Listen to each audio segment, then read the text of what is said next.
থেকে বিদেশ, খেলা থেকে বিনোদন, সব ধরনের খবর নিয়ে আমি মিঠু শুরু করছি নজরে দুনিয়া।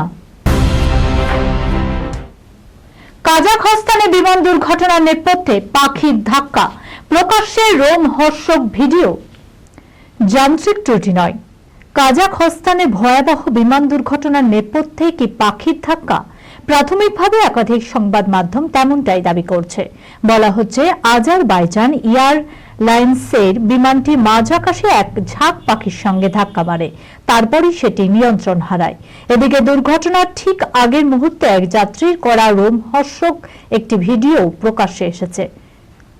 আজারবাইজান এয়ারলাইন্সের ERJ-190 বিমানটি বুধবার বিমানবন্দরে অবতরণের আগে ভেঙে পড়ে। জানা যায় বিমানটি সম্ভবত মাঝ আকাশে পাখির সঙ্গে ধাক্কা মেরে নিয়ন্ত্রণ হারায়। নিয়ন্ত্রণ হারিয়ে জরুরি অবস্থায় সেটি অবতরণ করতে চেয়েছিলেন পাইলট, তবে তার আগে ভয়াবহ দুর্ঘটনাটি ঘটে যায়।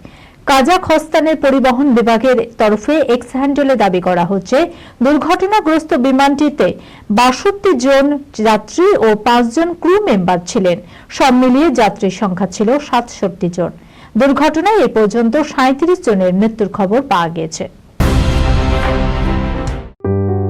সুনির্ণয় imaging centre private limited advance প্যাথোলজিতে thalassaemia screening, large size biopsy setup সহ সমস্ত পরীক্ষা, echocardiography, fetal echocardiography, CT scan, CT guided FNAC, 4D USG, USG guided FNAC, endoscopy, colonoscopy, uroflowmetry, spirometry, colour Doppler, digital X ray, তাছাড়াও সমস্ত বিশেষজ্ঞ চিকিৎসকদের পরিষেবা একই ছাদের তলায় নিয়ে হাজির সুনির্ণয়।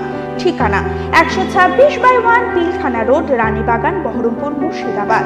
বিশদে জানতে যোগাযোগ করুন 8373049252 7547900377।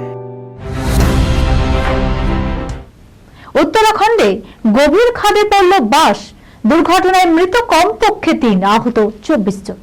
উত্তরাখণ্ডে ভয়ঙ্কর দুর্ঘটনা। বুধবার ভীমতাল শহরের কাছে গভীর খাদে পড়ে যায় একটি যাত্রীবাহী বাস। তাতে মৃত্যু হয়েছে 3 জনের, আহত হয়েছে কমপক্ষে 24 জন। শুরু হয়েছে উদ্ধার কাজ। আহতদের মধ্যে বেশ কয়েকজনের অবস্থা আশঙ্কাজনক বলে জানা গিয়েছে। পুলিশ সূত্রে জানা গিয়েছে হলদুয়ানি থেকে আলমোড়া যাচ্ছিল বাসটি। ভীমতালের কাছে সেটি আচমকা নিয়ন্ত্রণ হারিয়ে 1500 ফুট গভীর খাদে পড়ে যায়। খাদে পড়ার সময় একাধিক যাত্রী বাস থেকে ছিটকে পড়েন, ফলে মৃত্যু হয়েছে কমপক্ষে 3 জনের, আহত হয়েছেন 24 জন। তাদের মধ্যে বেশ কয়েকজনের অবস্থা আশঙ্কাজনক বলে জানা গিয়েছে। বাড়তে পারে মৃত্যুর সংখ্যাও। 3টি বিয়ে করে কোটিপতি, খোঁজ মিলল এমন এক নারীর। অবশেষে পুলিশের জালে ওই নারী। পরপর ধনীপত্র দেখে বিয়ে, তারপর নানা অছিলায় স্বামীদের উপর চাপ সৃষ্টি করে মোটা টাকা হাতিয়ে নেওয়া। 10 বছর ধরে এই কারবারি চালানোর পর পুলিশের হাতে গ্রেপ্তার হলেন এক মহিলা। সীমা ওরফে নিক্কি ওই মহিলার নাম। সে আদতে উত্তরাখণ্ডের বাসিন্দা। 2013 সালে প্রথমে আগ্রার এক বাসিন্দা ব্যবসায়ীকে বিয়ে করে নিক্কি। বিয়ের কিছুদিনের মধ্যেই স্বামীর বিরুদ্ধে মামলা দায়ের করে ওই যুবতী।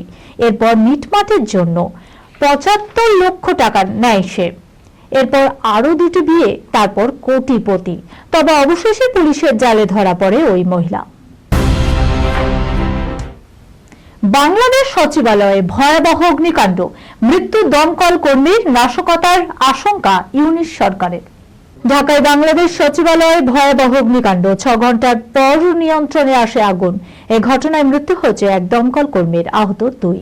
কি থেকে আগুন লেগেছে তা জানতে উচ্চ পর্যায়ের তদন্ত কমিটি গড়ার নির্দেশ দিয়েছে অন্তর্বর্তী সরকার।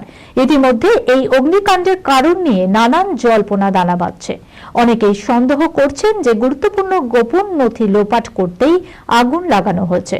আবার নাশকতার সম্ভাবনা উড়িয়ে দিচ্ছেন না স্বরাষ্ট্র উপদেষ্টা জাহাঙ্গীর আলম চৌধুরী। বুধবার রাত 1:52 নাগাদ সচিবালয়ের 7 নম্বর ভবনে আগুন লাগে। খবর পেয়ে ঘটনাস্থলে পৌঁছায় দমকল বাহিনী ও পুলিশ। মোট 19টি ইঞ্জিনের চেষ্টায় প্রায় 6 ঘন্টা পর বৃহস্পতিবার সকাল 8টা নাগাদ নিয়ন্ত্রণে আসে লেলিহান শিখা। এই খবরের সঙ্গে শেষ করলাম আজকে নজরে দুনিয়া। আপনারা দেখছেন টিভি 24 বাংলা, সংবাদ বিনোদন সারাদিন সারাক্ষণ।